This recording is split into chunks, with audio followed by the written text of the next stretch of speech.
kita memberi harus yang terbaik. Apa papanya bilang? Nah, itu khotbah untuk jemaat, bukan untuk kita. Nah, saudara.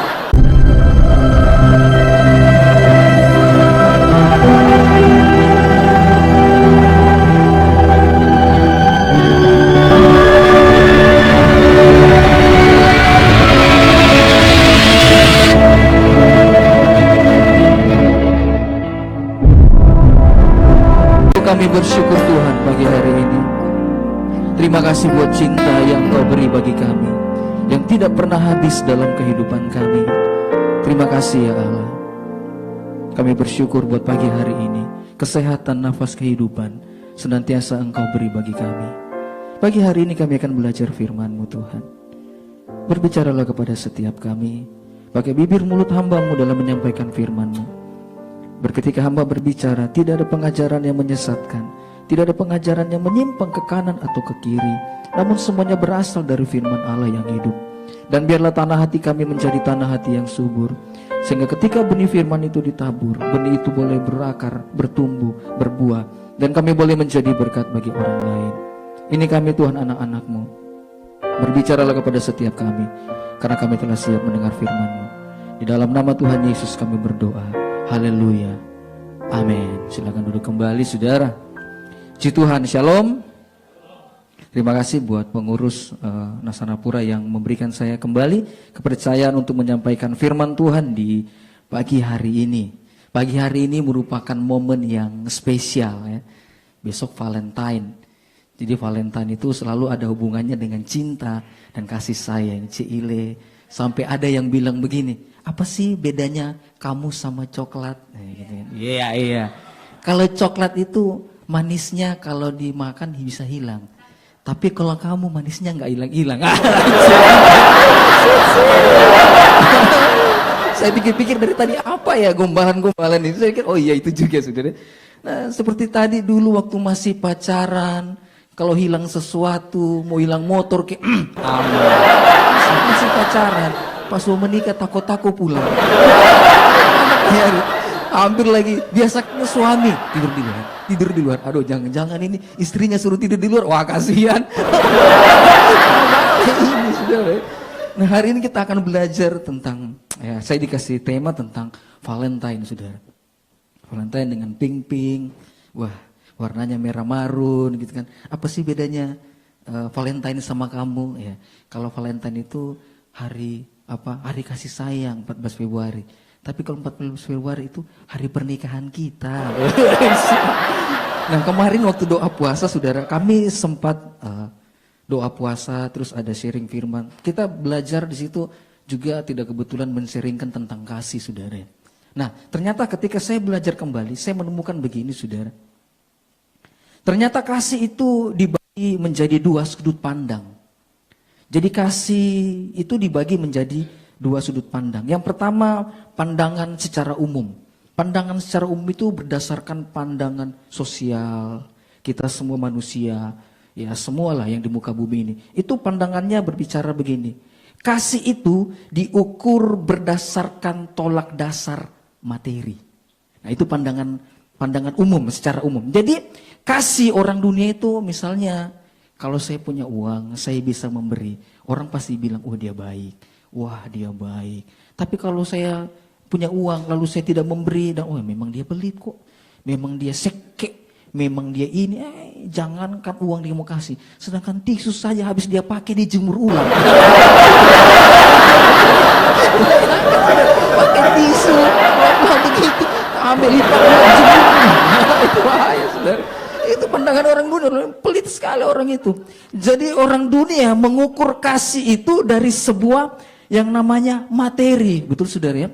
Kadang-kadang kita sudah bantu teman, tapi dia tidak akan perhitungkan tenaga kita, waktu yang kita berikan. Dia akan hitung apa? Oh dia dulu dia belikan saya baju. Waktu Valentine dia kasih saya coklat, itu yang diingat. Dia tidak ingat waktu saudara skripsi, saudara menyusun mati-matian tolong saya, antar jemput dia tidak ingat. Yang dia ingat itu apa yang saudara beri yang kelihatan nyata. Sehingga itu pandangan secara umum. Kasih itu ketika saya menerima sesuatu. Nah ada pandangan yang kedua. Pandangan yang kedua itu berbicara kasih secara spiritual atau rohani. Nah ini yang paling susah. Betul saudara? Misalnya, kalau pandangan ini saya mencatat begini, pandangan ini mengacu pada karakter, perilaku, dan sikap. Misalnya, kita lihat pemain musik gitu kan. Kalau di mimbar, oh haleluya, haleluya. Tapi kalau pacaran, haleluya juga tangannya. Wah, ada kiri, ada kanan. Betul. Betul apa saudara? Lalu kita tegur. Bos, kamu pelayan Tuhan. Kamu ini, apa kau tegur? Nggak punya kasih. Menghakimi, kan begitu tuh. Kadang-kali kalau kita lihat sesuatu yang salah, lalu kita tegur, marah dia. Itu berbicara perilaku kita. Makanya Tuhan bilang lebih baik kasih yang nyata daripada lebih teguran yang nyata daripada kasih yang tersembunyi, saudara. Jadi sebenarnya waktu kita menegur orang sebenarnya kita mengasihi. Tapi dalam hal ini kita juga melihat konteksnya. Ada juga orang biar di muka umum tegur orang, bikin malu orang. Kan firman Tuhan ajarkan, panggil dia secara 4 mata. Dia tidak dengar, panggil dia secara 6 mata. Seterusnya kalau dia memang kabal, ya sudah saya tahu jauh-jauhilah orang itu. Tapi memang kadang-kadang yang pandangan secara spiritual ini paling susah. Coba saudara, paling susah untuk kita benar-benar terapkan ke orang lain. Kadang-kali kita tidak enak nih mau tegur dia, kenapa dia direktur Pak Edwin, misalnya tuh, dia direktur, kaki kita dapat pecat, saudara. Iya. Tapi kadang-kadang, kalau kita punya kasih yang nyata, Pak, boleh saya kasih masukan, harusnya seperti itu. Tapi kalau, ini seperti sama orang bilang, kalau pendeta tegur jemaatnya itu biasa, karena pendeta mengasihi. Tapi kalau jemaat tegur pendeta, wah jangan, berdosa loh, berdosa yang di jemaat Allah, pendeta selalu benar. Itu saudara. Tapi saya bilang, makanya pandangan spiritual itu yang paling ribet, paling susah saudara.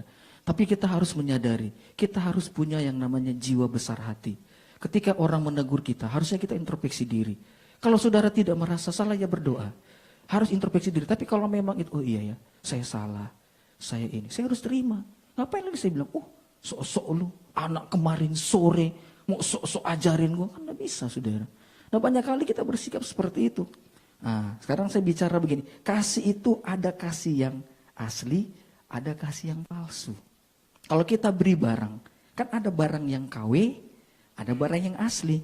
Kalau kita lihat orang juga, ada orang yang asli, ada orang yang KW. Setengah mantap. Pakai baju pink, tapi yang pakai baju pink saya enggak bilang dia setengah mantap, tidak saudara ya.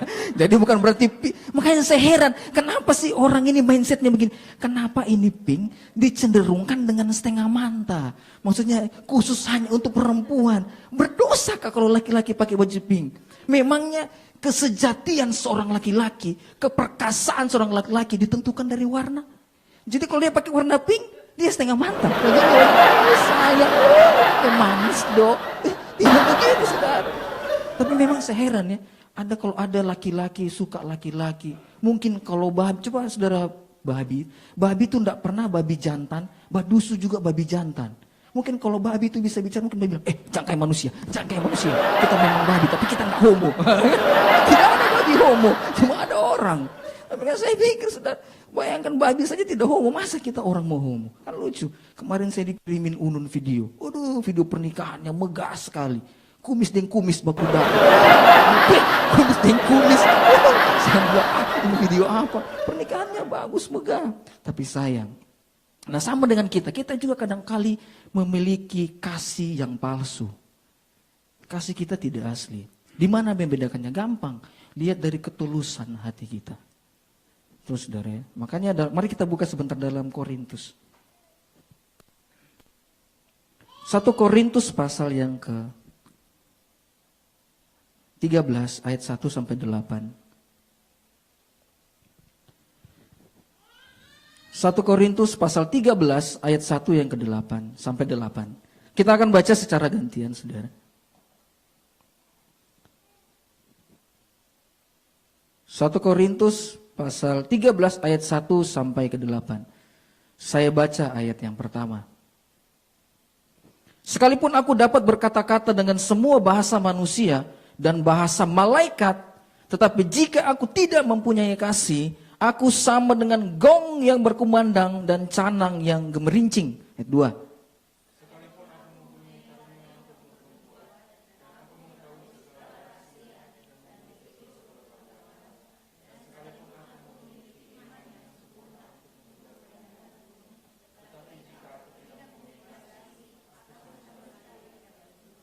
Dan sekalipun aku membagi-bagikan segala sesuatu yang ada padaku, bahkan menyerahkan tubuhku untuk dibakar, tetapi jika aku tidak mempunyai kasih, sedikit pun tidak ada faedahnya bagiku.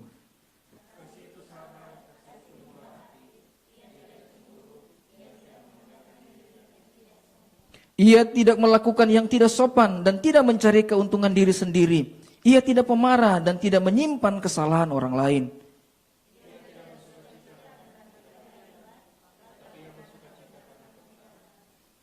Ia menutupi segala sesuatu, percaya segala sesuatu, mengharapkan segala sesuatu, sabar menanggung segala sesuatu.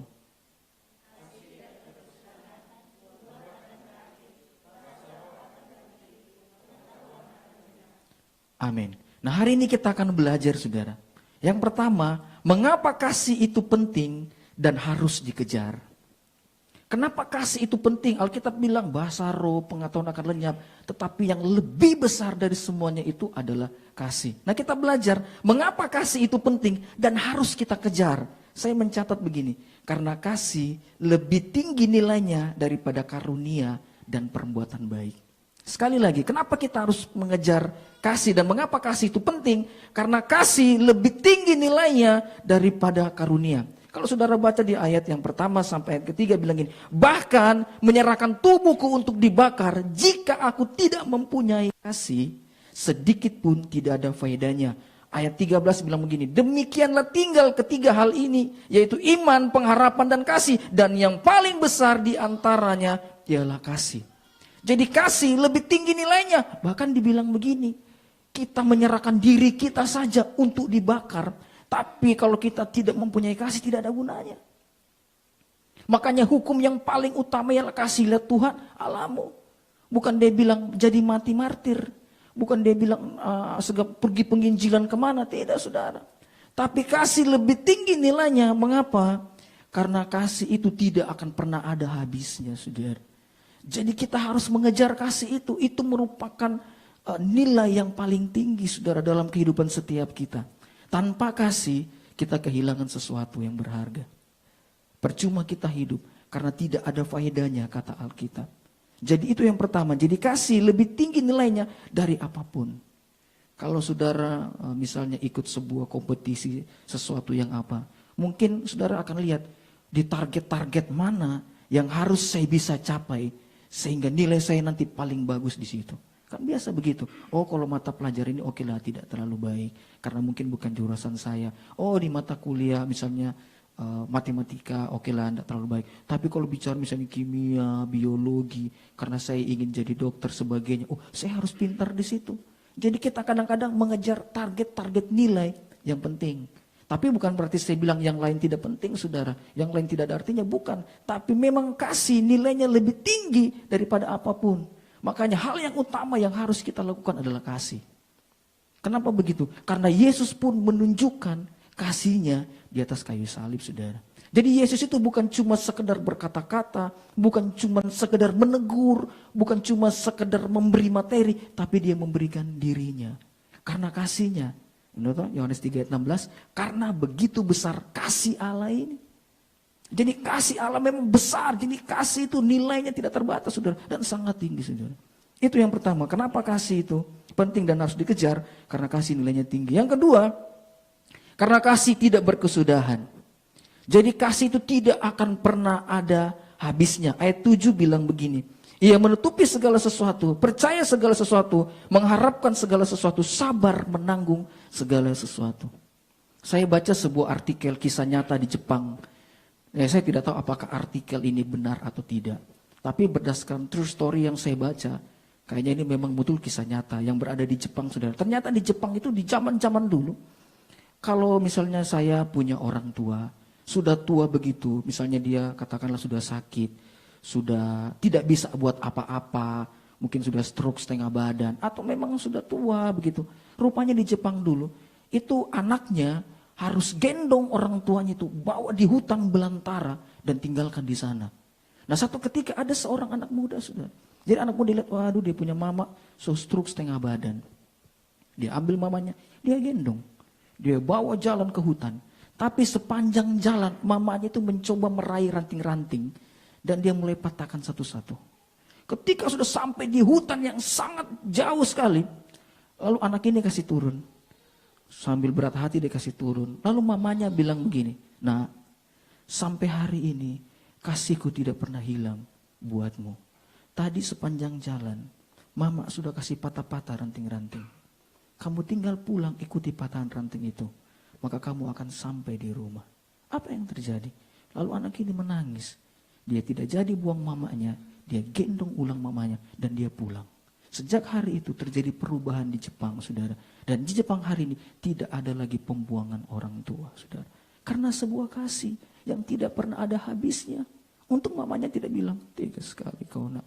So 9 bulan mama saya lahir pangana. So ini mengana buang mama sekarang memang kau anak durhaka. Saya kutuk kau." Untuk dia bilang, mama kira kita maling kundang, sto." Indonesia begitu, untung pada waktu itu bukan orang Indonesia. Kalau tidak so jadi batu dia. Saudara, saya bilang kan kasih itu tidak berkesudahan, saudara. Kasih tidak ada pernah habisnya. Yang ketiga, kenapa kasih itu kita harus kejar? Yang ketiga, karena kasih adalah hukum yang terutama dan yang utama. Seperti sudah saya sampaikan tadi dalam Matius pasal 22 ayat 36 sampai 40. Berkata, "Guru, hukum manakah yang terutama dalam hukum Taurat?" Jawab Yesus kepadanya, "Kasihilah Tuhan Allahmu dengan segenap hatimu dan dengan segenap jiwamu dan dengan segenap akal budimu. Itulah hukum yang terutama dan yang pertama. Dan hukum yang kedua yang sama dengan itu ialah, kasihilah sesamamu manusia seperti dirimu sendiri. Pada kedua hukum ini, inilah tergantung seluruh hukum Taurat dan kitab para nabi." Jadi ini membuktikan bahwa kasih itu adalah hukum.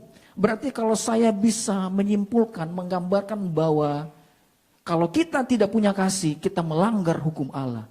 Karena Alkitab bilang, hukum yang terutama dan yang utama. Berarti hukum yang paling penting adalah kasih.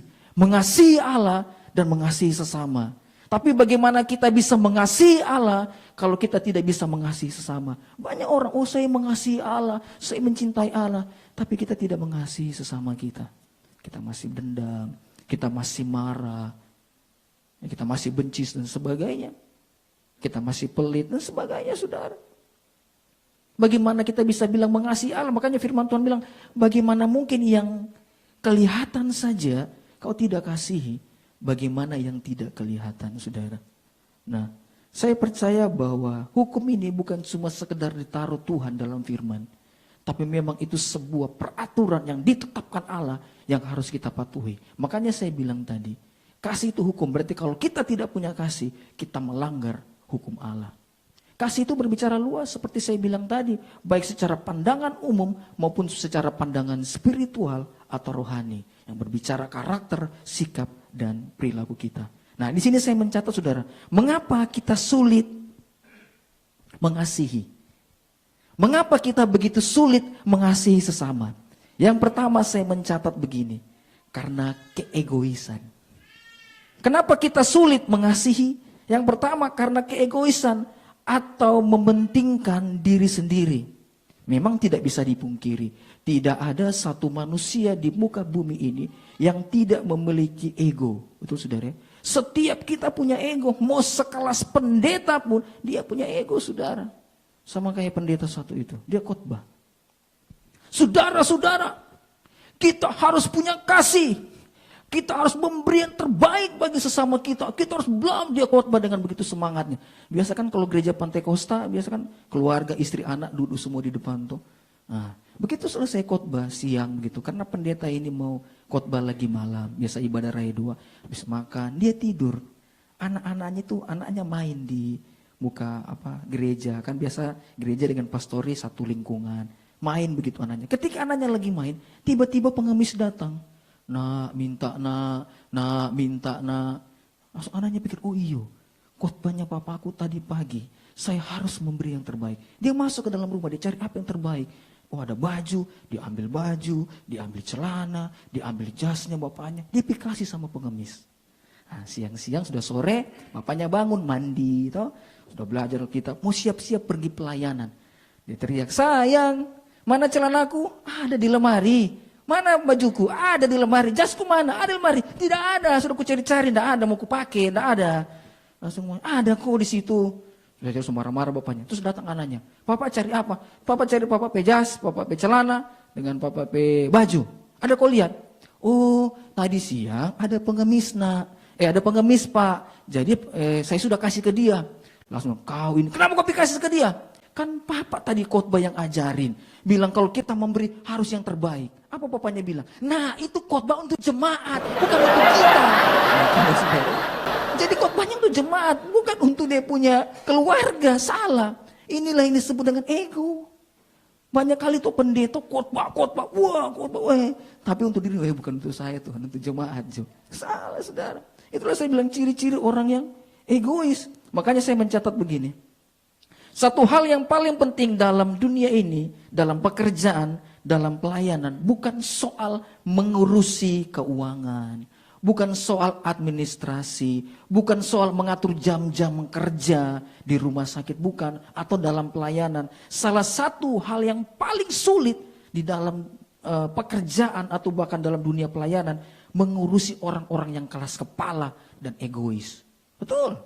Betul saudara? Gampang toh, berapa Pak Edwin laporan keuangan tinggal tulis. Tapi kalau urus orang kepala batu, Pak Edwin bilang, ngana sudah dikasih tahu ulang kepala batu ngana, kabal ngana. Tahu apa juga kita sudah sarjana kok, kan egois sekali, paling susah urusin begitu. Makanya tidak heran maaf saudara, banyak gereja-gereja bakalai cuma gara-gara begitu tuh, karena kepala batu. Maksudnya bukan kepalanya terbuat dari batu, maksud saya keras kepala, susah dikasih tahu. Orang Jawa bilang ngeyel. Kalau dikasih tahu kabal, orang Manado bilang memangan, orang Manado bilang apa kota itu? Kalau kepala batu itu, saya lupa lagi bahasanya, lebih parah lagi itu. Itu saudara. Jadi kadang-kadang memang hal yang paling sulit itu mengurus ego. Seharusnya bukan ego yang menguasai kita, tapi diri kita lah yang harus menguasai ego itu. Betul saudara ya? Kalau kita bisa menguasai ego itu, maka ego itu kadang-kali bisa menjadi berkat bagi orang lain. Ego itu kadang-kali bisa menjadi sesuatu yang hebat bagi orang lain. Satu kali ada seorang dosen, dia jalan dengan mahasiswanya di sebuah taman. Lalu mahasiswa ini bilang begini, ada sepasang sepatu yang sudah lusuh, tua begitu. Lalu mahasiswa ini bilang begini, Pak, bagaimana kalau kita kerjain? Ini pasti sepatunya tukang kebun. Bagaimana kalau kita sembunyikan? Kita lihat apa yang akan terjadi. Lalu dosen ini bilang begini, kalau kamu mau kerjain, kamu kan banyak uang. Coba kamu taruhlah di sepasang sepatunya kiri dan kanan. Kasihlah beberapa lembar uang 100.000 dalam kedua sepatunya. Lalu kita lihat apa yang terjadi. Betul saudara? Dia taruh uang beberapa lembar uang 100.000 di sepatu kiri dan sepatu kanan. Lalu dia dan dosennya sembunyi. Beberapa saat kemudian, tukang kebun datang. Dia lagi capek-capek, selesai, lagi keringatan, istirahat sebentar. Ketika dia mau pakai sepatunya, dia rasa kok ada seperti yang mengganjal. Lalu dia ambil sepatunya, dia masukkan tangannya. Ketika dia tarik, dia kaget.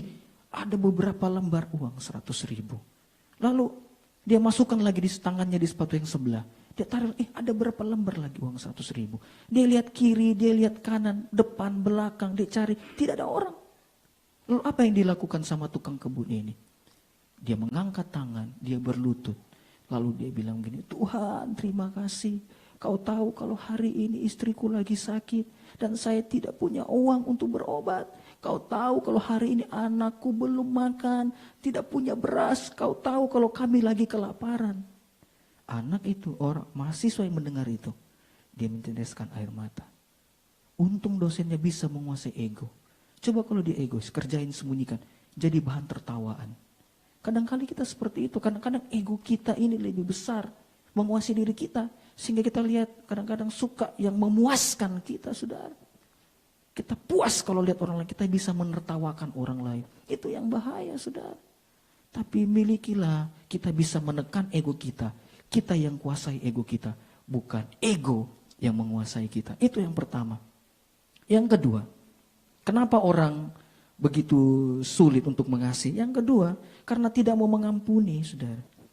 Susah. Memang kalau kita benci sama orang, susah kita untuk menerapkan kasih. Coba deh, saudara pernah alami? Benci sama orang, lalu kasih dia uang? Pernah? Saya pikir tidak mungkin.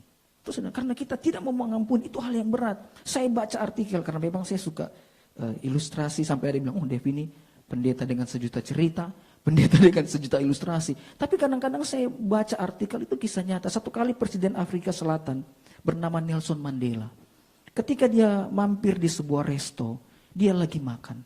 Ketika dia mau makan, ternyata di beberapa meja dari resto itu ada seorang laki-laki. Lalu Nelson lihat, lalu dia suruh dia punya pengawal, panggil laki-laki itu kemari. Dan laki-laki itu duduk di depan Nelson. Tapi apa yang terjadi? Laki-laki itu duduk sampai gemeteran. Dia gemeteran, dia keringatan, semua keringatan. Dia tidak tenang, gelisah, menunduk terus. Lalu pengawalnya bilang begini, Pak, jangan-jangan orang ini lagi sakit. Kita bawa saja ke rumah sakit. Tapi Nelson cuek aja, dia makan terus makan. Dia kasih makanan ke orang ini, kasih minuman. Tapi orang ini tidak bisa makan. Dia gemetaran, dia ketakutan terus. Lalu ketika Nelson selesai makan, dia bilang, suruhlah dia kembali ke tempatnya. Ketika orang ini kembali, Nelson bilang sama pengawalnya, orang itu tidak lagi sakit. Orang itu adalah sipir yang dulu menyiksa saya. Saya pernah haus, saya minta air sama dia, tapi dia kencingi kepala saya. Kenapa dia gemetaran? Karena dia pikir saya akan balas dia. Dia pikir saya akan hukum dia. Makanya ada satu kata-kata yang hebat waktu saya baca di artikel itu.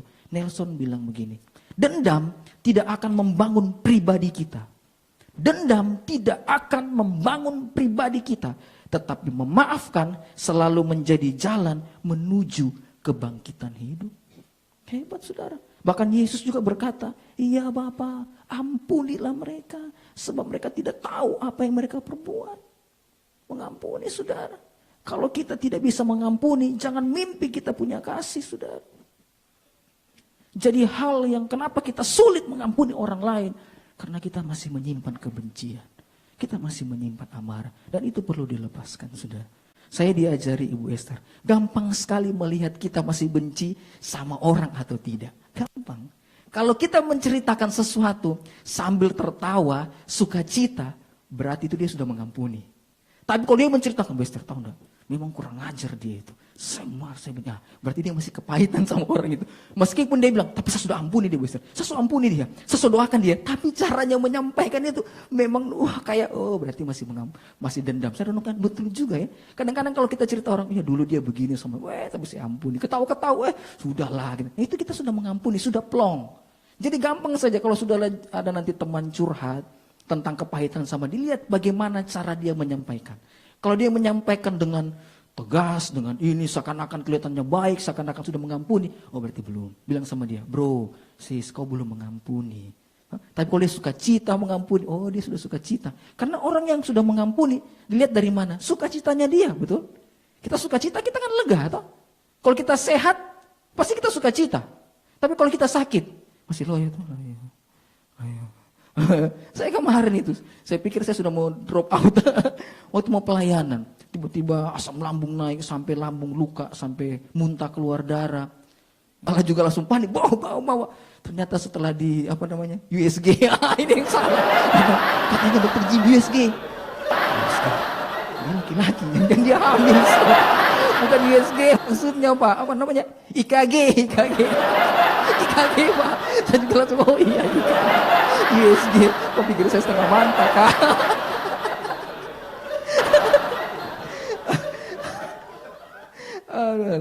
Saudara. Nah itu yang kedua, saudara. Jadi kadang-kali yang membuat kita sulit untuk mengasihi, karena kita masih susah untuk mengampuni. Yang kedua, karena iri. Yang ketiga, karena iri hati. Nah ini yang paling susah juga. Kadang-kali kalau kita lihat orang lain diberkati, kita yang mikir, kenapa ya dia bisa diberkati? Kan bapaknya itu anggota dewan. Kemungkinan besar dia bapaknya korupsi. Kayaknya mobilnya itu hasil korupsinya bapaknya. Betul. Kadang-kadang kita mikir ke sana, kenapa usahanya bisa maju? Dia pakai penglaris, pantas restorannya laku. Itu ada burung-burung di atas, ada sangkar burung, ada ini. Jadi segala macam pikiran kita. Tapi kalau kita lihat orang lain susah, kita juga yang mikir, kenapa dia susah? Tuhan kutuk dia. Tuh, Hari Selasa lalu dia fitnah saya. Sekarang dia masuk rumah sakit. Untung cuma kakinya Tuhan kasih patah. Begitu tuh kita. Kalau kita marah sama orang, untung cuma kakinya Tuhan kasih patah. Kemarin dia cerita saya. Besok-besok kalau dia cerita lagi saya, lehernya Tuhan patahkan. Kita iri hati sama orang. Orang lain berhasil, kita yang mikir. Orang lain susah, kita yang mikir. Apa sih maumu? Makanya saya pernah sampaikan begini. Jadi pendeta itu susah. Betul. Pendeta kalau kurus begini, pendeta tidak diberkati. Makanya dia kurus, miskin, susah. Iya kan?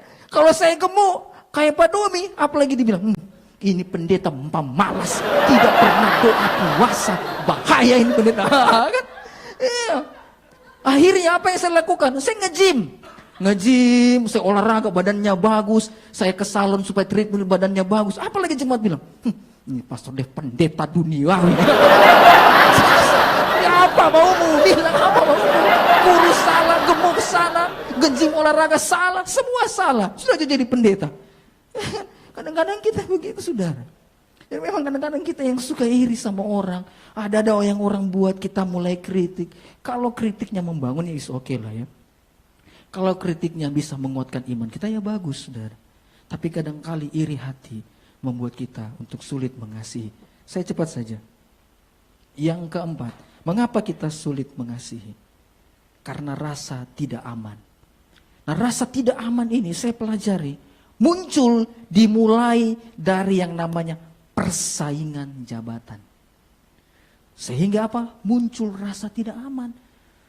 Wah, so ada pegawai baru. So ada siapa istrinya apa? Istrinya Yarit siapa namanya? Feni. So ada Feni, so kuliah ulang dia. Waduh, bahaya ini. Jangan-jangan semua lebih naik jabatan dia. Jangan, dia mengganggu. Zona nyaman kita mulai terganggu. Wah, ada pendeta. Ada pengerja saya. Pelayan Tuhan. Bahaya, posisi saya sebagai gembala bisa tersingkir. Tahu saya jauh-jauh di Alkitab. Ada kisah tentang Daud dengan Saul. Wah, dipuji-puji, Saul mengalahkan beribu-ribu, namun Daud berlaksa-laksa. Akhirnya muncul apa? Rasa tidak aman dalam diri Saul. Wah, bahaya ini. Saya bisa tersingkir, saya bisa jatuh sebagai raja, bisa-bisa Daud yang naik jadi raja. Wah, bahaya ini. Aduh, rumah sakit Nasana pun terima pegawai baru yang pinter, rajin, ulet. Wah, tersingkir jabatan saya. Mulai timbul rasa tidak aman. Bilang dulu sama sebelah saudara, bukan kau toh? Bukan kau toh? Bukan Citawan, ada di sini, tidak ada. Di luar situ ada. Di luar banyak. Saya bilang saudara, kadang-kali karena rasa tidak aman. Makanya bukan di dalam gereja. Tidak heran pendeta saling serang. Waduh, bahaya. Saya waktu buka pelayan, bahaya Dev. Jangan-jangan dia semua curi lagi saya punya jemaat. Jangan-jangan dia semua ambil lagi saya punya jemaat. Wah, dia sudah dekati saya punya jemaat. Bahaya ini. Jadi banyak muncul saling serang, saling adu, bahaya ini.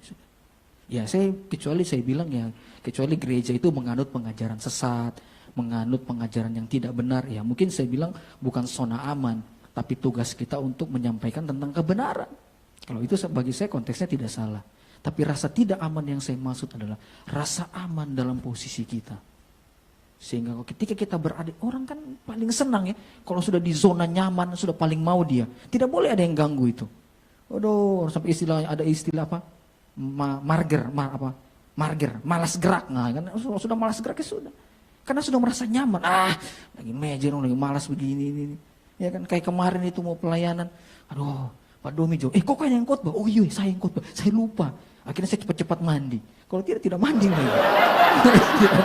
Lagi asik-asik main begitu. Tiba-tiba bisa, sebentar kok yang khotbah. Mas, malas saya mau ibadah raidu. Kan ada Pak Domi. Tidak, kok yang khotbah sebentar. Oh iya, lupa saya. Sudah setengah 6, pergi mandi cepat-cepat, saudara. Itu karena sudah rasa-rasa nyaman. Jadi kadang-kali rasa nyaman kita terusik sehingga membuat kita sulit untuk mengasihi. Wah, bahaya ini. Ada pemain keyboard baru. Wah, bahaya ini. Ada pemain bass baru ini. Wah, tersingkir saya dari MDK. Dan tersingkir saya. Bisa-bisa Pak Edwin tidak pakai lagi saya. Dia lebih jago. Ini cuma contoh bro ya. Wah, ya sudah. Kadang-kadang itu yang Tuhan izinkan sebenarnya. Sebenarnya Tuhan tempatkan orang-orang begini justru membawa kita untuk lebih rendah hati. Saya lebih senang kalau ada orang yang saya didik, dia jauh lebih hebat daripada saya. Dia jauh lebih pintar daripada saya. Saya main skill main drum tidak seberapa. Tapi saya punya murid yang hari ini jadi tutor di Bandung, di sekolah proskone. Hebat dia. Namanya Riddle, mantap dia. Dulu saya ingat waktu dari Balikpapan cuman ajarin dia petak. Sekarang dia jauh lebih hebat daripada saya. Dan saya bangga punya seperti itu, saudara. Nah, banggalah jika ada orang yang saudara didik lebih hebat dari saudara. Itu artinya saudara berhasil dalam hidup saudara. Itu yang keempat. Yang terakhir, yang kelima. Kenapa kita sulit untuk mengasihi? Karena kita tidak mendapat pujian dan sanjungan dari orang lain. Betul? Kita seolah-olah kerja begini tiup balon. Kita so bikin ini. Kenapa Ibu Esther tidak pernah puji Pak kita? Bagus sekali ya Bang.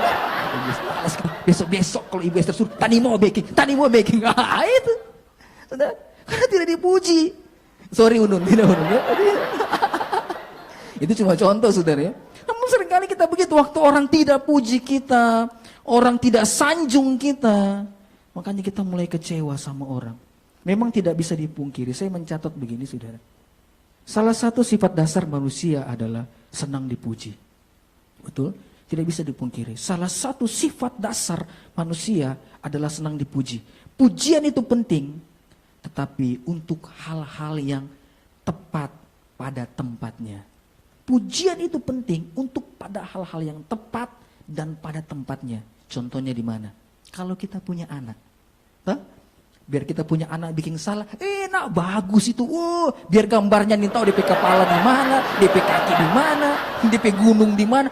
Bagus sekali gambarmu. Gambar lagi. Kita puji. Sehingga itu membawa dorongan bagi anak kita untuk dia lebih lagi menggambar. Kita kasih pujian sebagai sebuah imbalan bagi dia.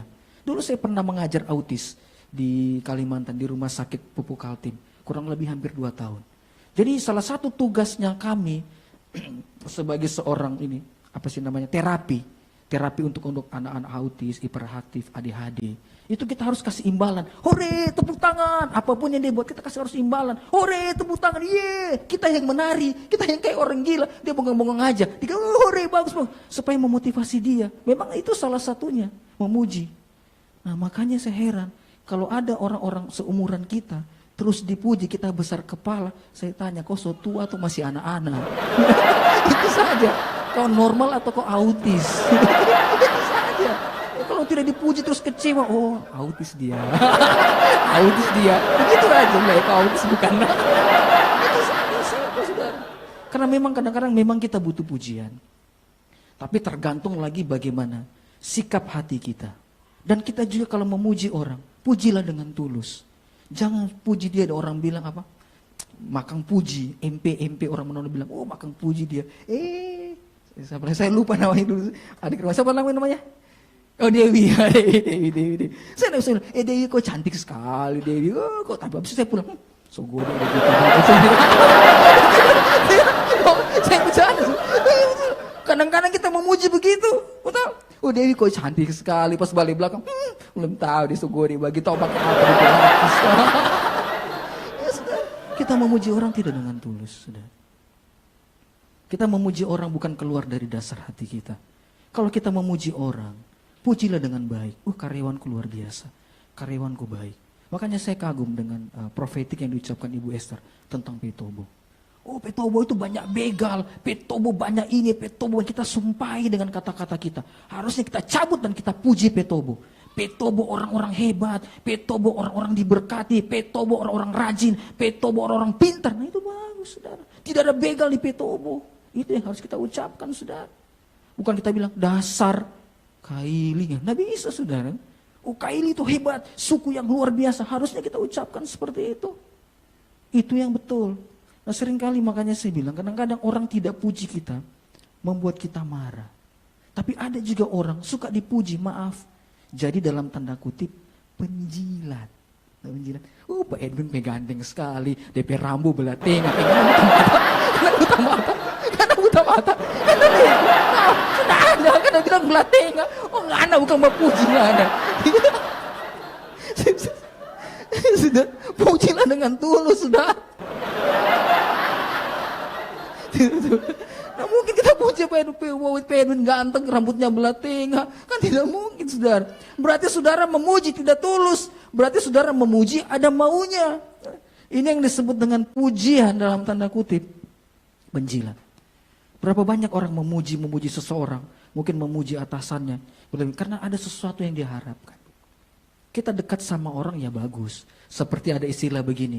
Kalau kita dekat sama orang pintar, minimal kita jadi pintar. Tuh? Kalau kita dekat sama orang hebat, pasti kita juga akan terkenal. Minimal kita dapat tampias. Kalau kita dekat sama orang yang banyak uangnya, kita juga dapat tampias. Ya minimal ditraktir makan. Toh? Diajak jalan-jalan ke luar negeri. Bu Esther kapan ajak saya jalan-jalan?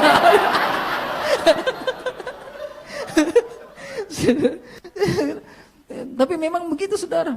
Ada impartasi yang kita bisa rasa. Tapi kalau kita bergaul dengan orang-orang yang suka kepahitan, kita bergaul dengan orang yang punya kebencian, orang yang iri hati, tidak heran kita juga akan jadi orang-orang yang demikian, saudara. Nah, hari ini kita belajar 5 hal. Kenapa kita sulit untuk mau melepaskan kasih, mengasihi? Yang pertama karena keegoisan. Yang kedua karena tidak mau mengampuni. Dan yang ketiga karena iri hati. Yang keempat karena rasa tidak aman. Dan yang kelima karena tidak mendapatkan pujian dan sanjungan dari orang lain. Mari kita bangkit berdiri. Saya undang pemain musik.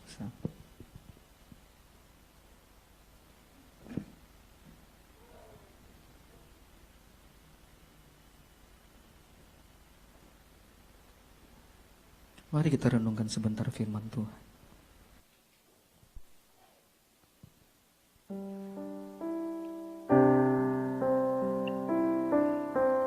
Terima kasih Tuhan Yesus.